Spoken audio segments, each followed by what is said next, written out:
The dust kicked up behind Jake's motorcycle as he pushed through the winding roads of rural Montana. The sun was setting, painting the sky in shades of orange and red that reminded him why he'd left the city behind. His leather jacket was covered in a fine layer of grit from the day's ride, but he didn't care. This was freedom, the open road, the endless horizon, and nothing but the sound of his Harley's engine beneath him. Jake Martinez had been riding for 3 days straight, trying to clear his head after losing his job at the construction company back in Denver. 28 years old and, suddenly, unemployed, he'd decided to take his savings and hit the road until he figured out what came next. The mountains of Montana seemed like the perfect place to think, away from the noise and pressure of city life. As the light began to fade, Jake realized he needed to find a place to stop for the night. The small town of Cedar Falls was supposed to be just ahead according to his map, but all he could see was empty farmland stretching in every direction. His gas tank was getting low, and the temperature was starting to drop as evening approached. That's when he saw the smoke. A thin column of black smoke was rising from somewhere off the main road, about a mile into the fields. Jake slowed his bike and pulled over, squinting into the distance. It wasn't the right color for a campfire. This looked like trouble. His father had always taught him to help people when they needed it, and something told him this was one of those times. Jake turned his motorcycle onto the dirt road that led toward the smoke. The path was rough and full of potholes, making his bike bounce and shake as he rode. Dust clouds swirled around him, getting in his eyes and mouth, but he kept going. The smoke was getting thicker now, and he could smell burning metal and rubber in the air. After about 10 minutes of rough riding, Jake crested a small hill and saw what was causing the smoke. An old pickup truck was sitting in a ditch beside the road, steam and smoke pouring from its engine. The hood was crumpled, and one of the front wheels was bent at an odd angle. It looked like the truck had hit something hard and rolled off the road. Jake pulled his motorcycle to a stop and killed the engine. The sudden silence was almost startling after hours of road noise. He could hear the hiss of escaping steam and the tick of cooling metal from the wrecked truck. But, as he got closer, he heard something else, a woman's voice, calling for help. "Hello? Is someone there? Please help me." The voice was coming from inside the truck cab. Jake rushed forward, his boots crunching on broken glass and scattered gravel. He could see through the spider-webbed windshield that someone was trapped inside. The driver's door was crushed against a large boulder, and the passenger door was facing up toward the sky since the truck had rolled onto its side. "I'm here," Jake called out. "Are you hurt? Can you move?" "I think my leg is stuck," came the reply. The voice was shaky but strong. "The steering wheel is pinning me down, and I can't get out." Jake climbed up onto the side of the truck and looked down through the passenger window. Inside, he could see a young woman with dark hair pulled back in a ponytail. She was wearing jeans and a blue work shirt, and her face was streaked with dirt and a small cut on her forehead. But her eyes were clear and alert as she looked up at him. "My name's Jake," he said, trying to keep his voice calm and reassuring. "I'm going to get you out of there, okay? What's your name?" "Sarah," she replied. "Sarah Chen. I was driving home from work when a deer ran right in front of me. I swerved to miss it and went off the road." She winced as she tried to shift position. "I think my left leg might be broken." Jake could see that the steering wheel had been bent down in the crash and was pressing against Sarah's legs, trapping her in the driver's seat. The truck was old and didn't have airbags, which probably saved her from more serious injuries but left her pinned inside. "Okay, Sarah, I'm going to try to get this door open," Jake said, examining the passenger side door above him. The handle was damaged, but he thought he could force it. "Just hang in there." Jake braced his feet against the truck's side and pulled hard on the door handle. Metal groaned and protested, but slowly the door began to open. After several minutes of struggle, he managed to get it open wide enough to climb inside. The inside of the truck cab was cramped and filled with the smell of gasoline and hot metal. Jake could see that Sarah was indeed trapped by the bent steering wheel, and her left leg was twisted at an uncomfortable angle. But she was conscious and talking, which was a good sign. How bad does your leg hurt? Jake asked, carefully positioning himself so he could examine the situation without putting weight on her.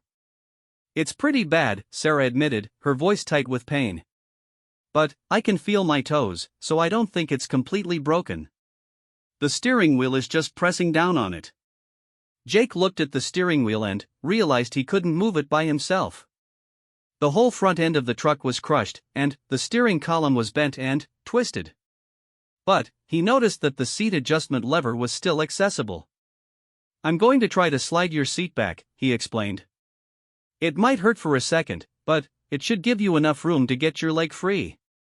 Sarah nodded, gripping the door handle with both hands. Just do it quick. Jake reached over and pulled the seat adjustment lever while pushing the seat backward. Sarah gasped in pain as the pressure shifted, but after a few seconds, her leg came free.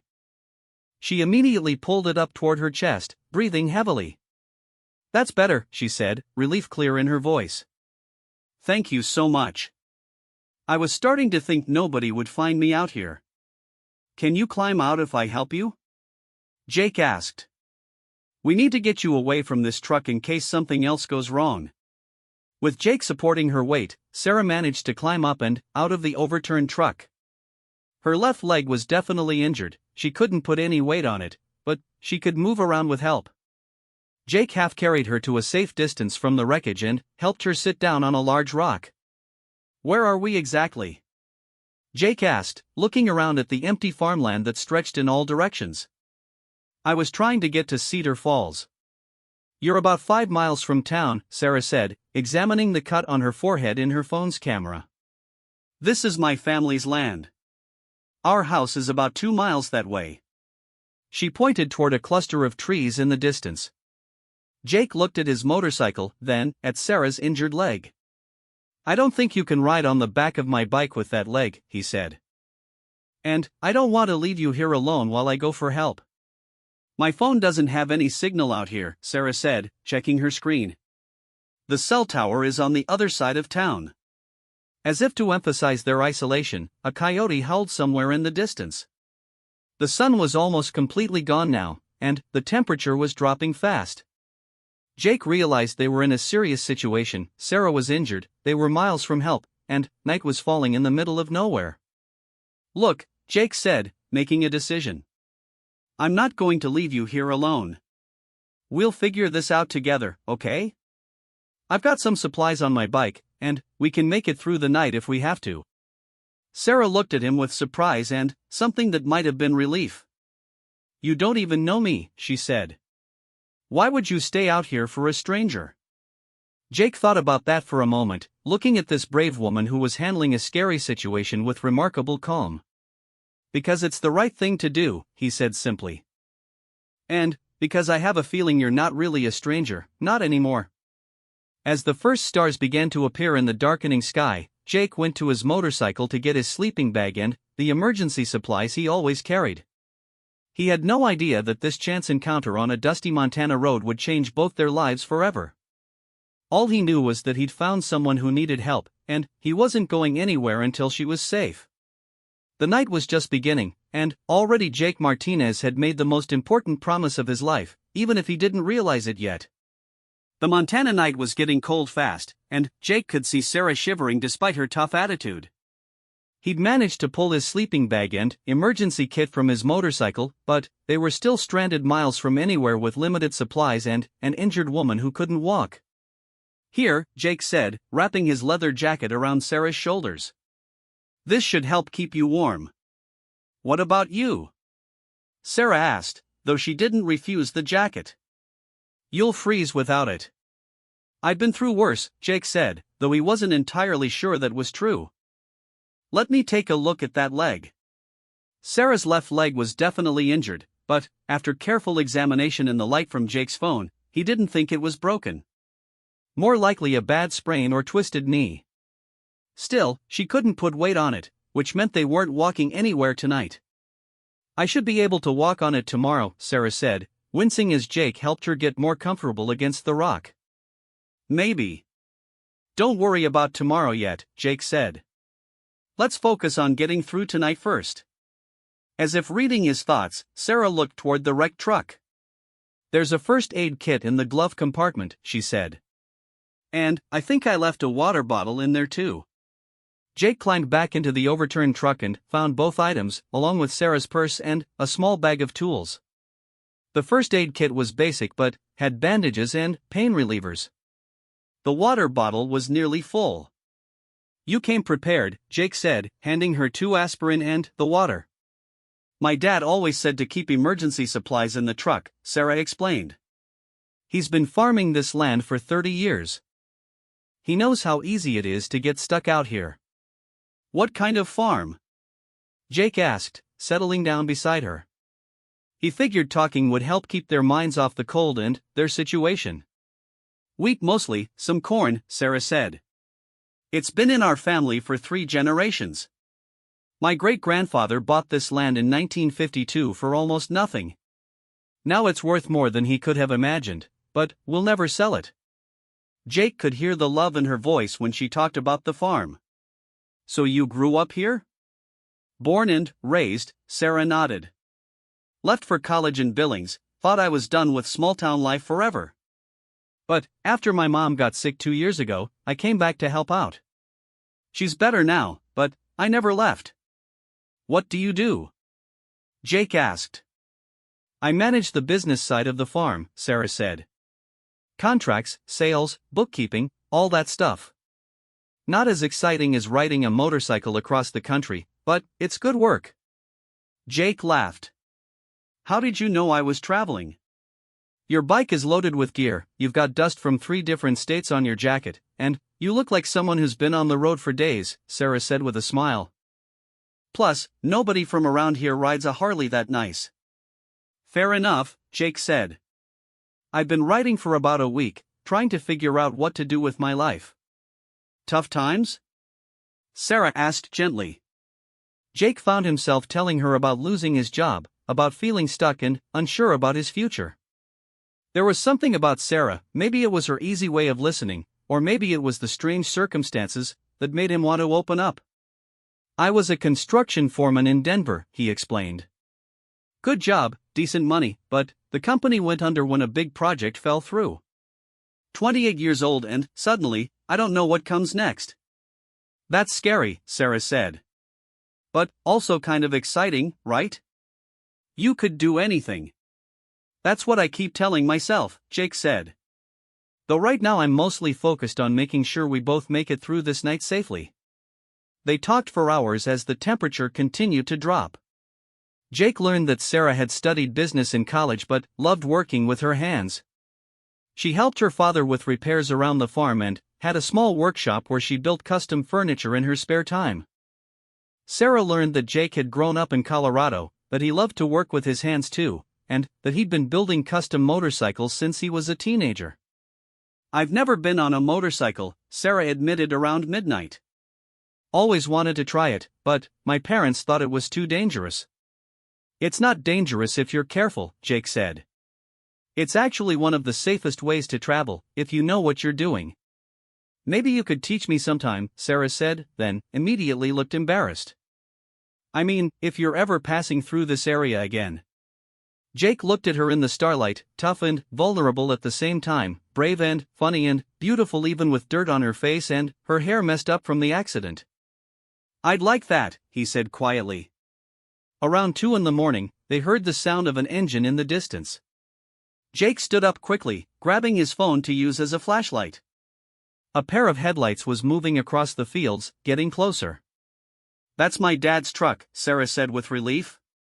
"He must have realized I didn't make it home." Sure enough, an old red pickup truck came bouncing across the rough ground toward them. The truck stopped about 20 feet away, and a tall man in his 50s got out. He had Sarah's dark hair and the same steady, intelligent eyes. "Sarah." "Thank God," the man said, rushing toward them. "When you didn't come home and didn't answer your phone, I knew something was wrong." "I'm okay, Dad," Sarah said as her father knelt down to examine her. "This is Jake. He saved my life." Frank Shen looked at Jake with the careful assessment of a protective father meeting a stranger who'd been alone with his daughter all night. But, after a moment, his expression softened. "I can't thank you enough," Frank said, shaking Jake's hand. Most people would have just called for help and kept driving. "I couldn't leave her out here," Jake said simply. Frank helped Sarah to his truck while Jake gathered his things. As they were loading Sarah into the passenger seat, she grabbed Jake's hand. "You probably saved my life tonight," she said. "I don't know how to thank you." "Just get that leg looked at by a doctor," Jake said. "That's thanks enough." But, as Frank's truck drove away toward town, Jake realized he didn't want this to be goodbye. He'd found something unexpected in Sarah Chen, not just someone to help, but someone who made him think about settling down, about finding a place to belong. He climbed on his motorcycle and followed the taillights toward Cedar Falls, not knowing that Sarah was thinking the exact same thing about him. The sun was just beginning to rise over the Montana horizon, painting the sky in soft shades of pink and gold. Jake had started this journey looking for direction in his life. He had no idea he'd already found it in the dust and darkness of a country road, in the voice of a woman calling for help. Jake followed Frank's truck into Cedar Falls as the sun was rising, but he felt awkward about going to the Chen family farm. Sarah needed to see a doctor and rest, and he didn't want to intrude on family time. Instead, he found a small motel on the main street and checked in for a few hours of sleep. But sleep wouldn't come. Every time he closed his eyes, he saw Sarah's face in the starlight, heard her laugh when she talked about wanting to learn to ride a motorcycle. He'd helped plenty of people over the years, it was just how he was raised, but this felt different. This felt like the beginning of something important. Around noon, Jake gave up on sleep and decided to get some coffee. The only restaurant in town was a small diner called Millie's, and it was packed with locals who all seemed to know each other. Jake took a seat at the counter and ordered coffee and eggs. "You're the fellow who helped Sarah Chen last night, aren't you?" asked the waitress, a middle-aged woman with kind eyes and graying hair. "Word travels fast in small towns," Jake said with a smile. "Frank was in here this morning telling everyone about how you stayed with Sarah all night," the waitress said. "That was real decent of you. Sarah's a good girl, and the Chen family has been part of this community for a long time." Jake learned more about Sarah and her family over his breakfast. The Chens were well respected in Cedar Falls. Frank had taken over the farm from his father and built it into one of the most successful operations in the county. Sarah's mother, Linda, taught third grade at the local school. Sarah herself had been homecoming queen in high school and class valedictorian. "She went off to college and we all thought she'd stay in the big city," said an older man at the next table who'd been listening to the conversation. "But she came back when her mom got cancer. Helped save the family farm with her business sense. She's a keeper, that one." After breakfast, Jake walked around the small town, trying to decide what to do next. His original plan was to keep writing until he figured out his life, but now he couldn't stop thinking about Sarah. He found himself standing outside the hardware store, looking at a help wanted sign in the window. "You interested in that job?" asked a voice behind him. Jake turned to see a man about his own age, wearing work clothes and carrying a toolbox. "Just looking," Jake said. "I'm Tom Bradley, I own this place," the man said, extending his hand. "You're the guy who helped Sarah Chen, right?" Jake sighed. "Does everyone in this town know about that?" "Pretty much," Tom laughed. "But that's not a bad thing. We need more people like you around here. You know anything about hardware and farm equipment?" "I've worked construction most of my life," Jake said. "I can fix just about anything with an engine." "The job pays decent, and there's a small apartment above the store," Tom said. "It's not much, but it's furnished and the rent is reasonable." "You thinking about staying in town?" Jake looked down the street toward where he knew the Chen farm was located. "Maybe," he said. "Let me think about it." That afternoon, Jake finally worked up the courage to ride out to the Chen farm. It was a beautiful spread of land with golden wheat fields stretching to the horizon. The farmhouse was old but well-maintained, with a big front porch and a garden full of flowers that must have been Linda's work. Frank Chen was in the barn working on a tractor when Jake rode up. He came out wiping his hands on a rag, squinting in the afternoon sun.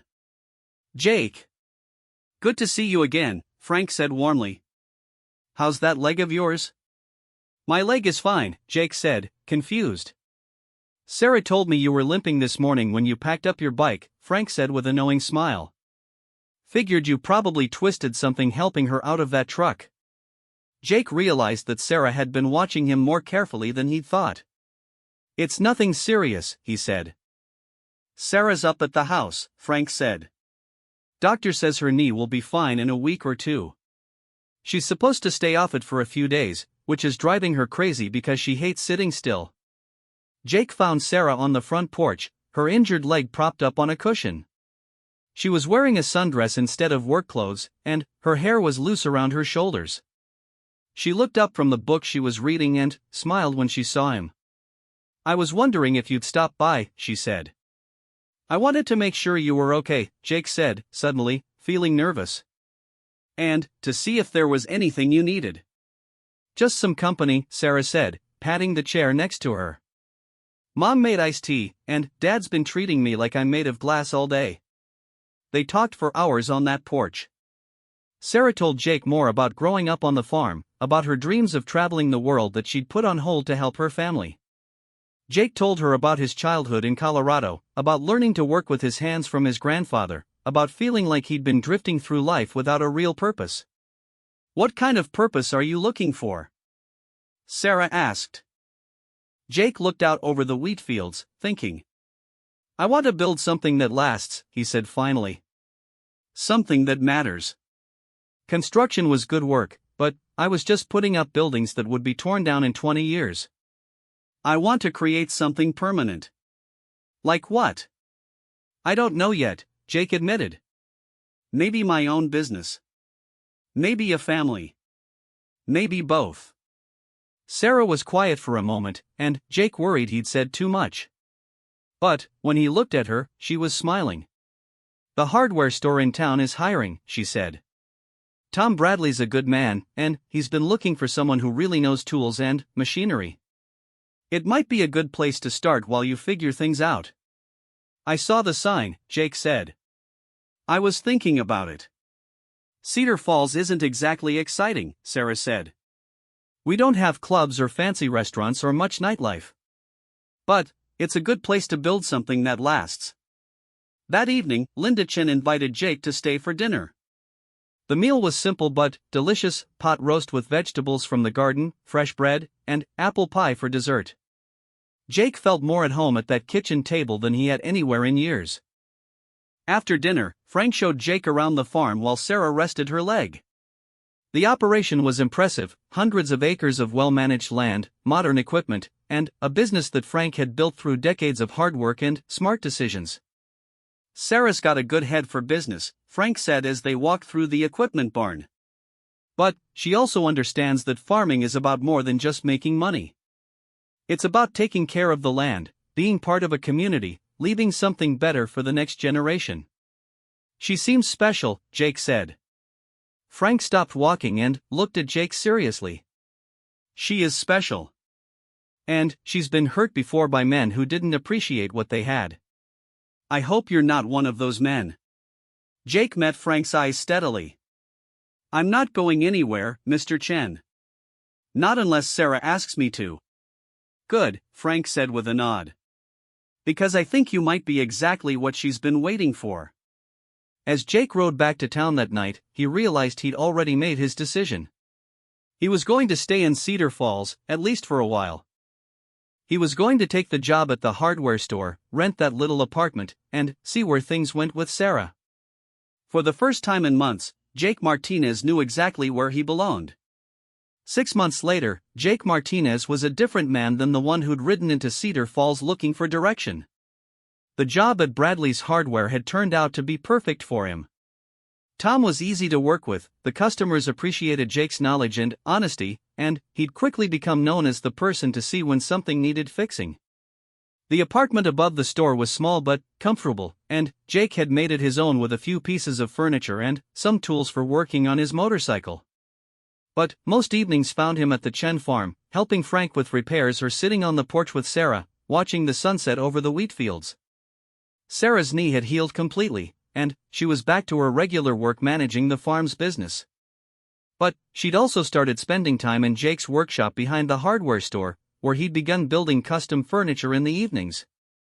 She had a natural talent for woodworking and design, and they made a good team. "You know, we could actually sell these pieces," Sarah said one evening as they put the finishing touches on a dining table Jake had designed. "The tourist shops in Billings are always looking for handmade furniture." "You think so?" Jake asked, running his hand over the smooth wood surface. "It's just a hobby." "It's more than that," Sarah said seriously. "You have real talent, Jake. And I know the business side. We could build something together." The word "together" hung in the air between them. Over the past 6 months, they'd grown closer every day, but they'd been careful not to rush into anything. Both of them had been hurt before, and both understood that what they were building was too important to risk by moving too fast. But Jake had been carrying around a secret for the past month, a secret that was burning a hole in his pocket in the form of a small velvet box. He'd been to the jewelry store in Billings 3 times, each time talking himself out of making the purchase. But each time he looked at Sarah, each time she laughed at his jokes or helped him solve a problem at the store or simply sat quietly beside him on the porch, he became more certain that she was the woman he wanted to spend his life with. "Sarah," Jake said quietly, setting down his sandpaper. "Can I ask you something?" "Of course," she said, looking up from the chair leg she'd been working on. "Do you ever think about the night we met?" Jake asked. "I mean, really think about how unlikely it was?" Sarah smiled. "All the time. If that deer hadn't run into the road, if you hadn't decided to investigate the smoke, if you'd been 10 minutes earlier or later." She shook her head. "It's like the universe was conspiring to bring us together." "Or maybe it was just meant to be," Jake said, moving closer to her. "Maybe everything that happened before was just leading us to that moment." "Jake," Sarah said softly, and he could see in her eyes that she felt it too, the sense that they were standing at the edge of something important. "I know we said we wanted to take things slow," Jake said, pulling the small box from his pocket. "But I also know that I've never been more sure of anything in my life." Sarah's eyes widened as Jake dropped to one knee in the middle of their workshop, surrounded by wood shavings and the smell of varnish and the furniture they'd built together. "Sarah Chen," Jake said, opening the box to reveal a simple but beautiful diamond ring. "That night 6 months ago, I found you alone and afraid, and I made a promise to myself that I wouldn't leave you. I didn't know then that I was really promising to love you for the rest of my life." Sarah's hands flew to her mouth, and Jake could see tears starting in her eyes. "I love your strength and your kindness," Jake continued. "I love how you make me want to be a better man. I love that you see potential in me that I never saw in myself. I love working beside you, talking with you, planning dreams with you.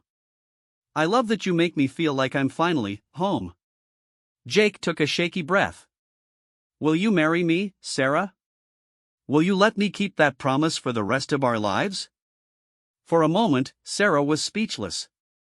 Then, she was in his arms, kissing him through her tears, whispering yes over and over again. "I love you too," she said when she could finally speak clearly. "I've loved you since that first night when you gave me your jacket and stayed with me in the dark. I love that you're brave and gentle and that you keep your promises." The ring fit perfectly, which made Sarah laugh. "How did you know my size?" "I may have borrowed one of your other rings and had Linda help me," Jake admitted. "Your whole family has been in on this for weeks." "They knew you were going to propose?"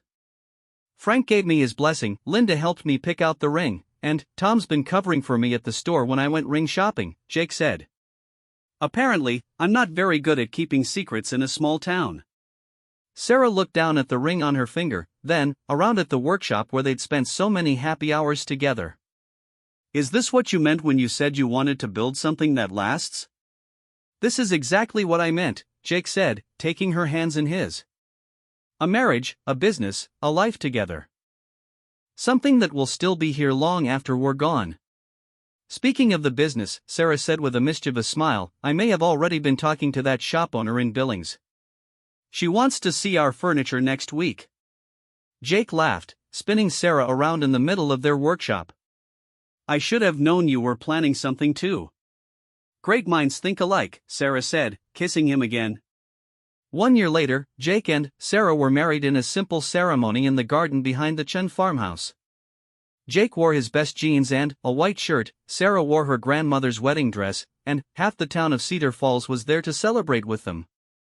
Frank walked Sarah down the aisle between rows of chairs set up among Linda's flowers. Tom Bradley was Jake's best man, and Sarah's sister flew in from Seattle to be her maid of honor. The ceremony was performed by the local minister, a man who had known Sarah since she was a baby. "Do you, Jake Martinez, take Sarah to be your wife, to love and cherish her, to stand by her in good times and bad, for as long as you both shall live?" "I do," Jake said, looking into Sarah's eyes and remembering another promise he'd made on a dusty road 6 months ago. "I promise." "Do you, Sarah Chen, take Jake to be your husband, to love and cherish him, to stand by him in good times and bad, for as long as you both shall live?" "I do," Sarah said, squeezing Jake's hands. "I promise too." As they kissed to seal their marriage, Jake thought about the long and winding road that had brought him to this moment. He'd left Denver looking for direction and found something much more valuable: a partner, a purpose, and a place to call home. Their furniture business, Mountain Valley Woodworks, had taken off faster than either of them had expected. They'd moved their workshop to a larger space behind the hardware store, and they already had orders booked 3 months out. But more important than the success of their business was the life they were building together. Jake had kept his job at the hardware store, working there during the day and on furniture in the evenings with Sarah. They'd bought a small house just outside town, with a big workshop and enough land for Sarah to plant the garden she'd always wanted. Sometimes, when Jake was riding his motorcycle on the back roads around Cedar Falls, he thought about that dusty evening when he'd first seen the smoke from Sarah's wrecked truck. He could have kept driving. He could have called for help and continued on his journey to nowhere in particular. Instead, he'd stopped to help a stranger, and, in doing so, had found his whole life. As Jake and Sarah danced to their first song as husband and wife, surrounded by friends and family under the Montana stars, Jake knew he'd finally built something that would last. Not just a marriage or a business, but a love story that had started with a promise in the darkness and would continue for the rest of their lives. The dust had settled, literally and figuratively, and Jake Martinez was finally completely home.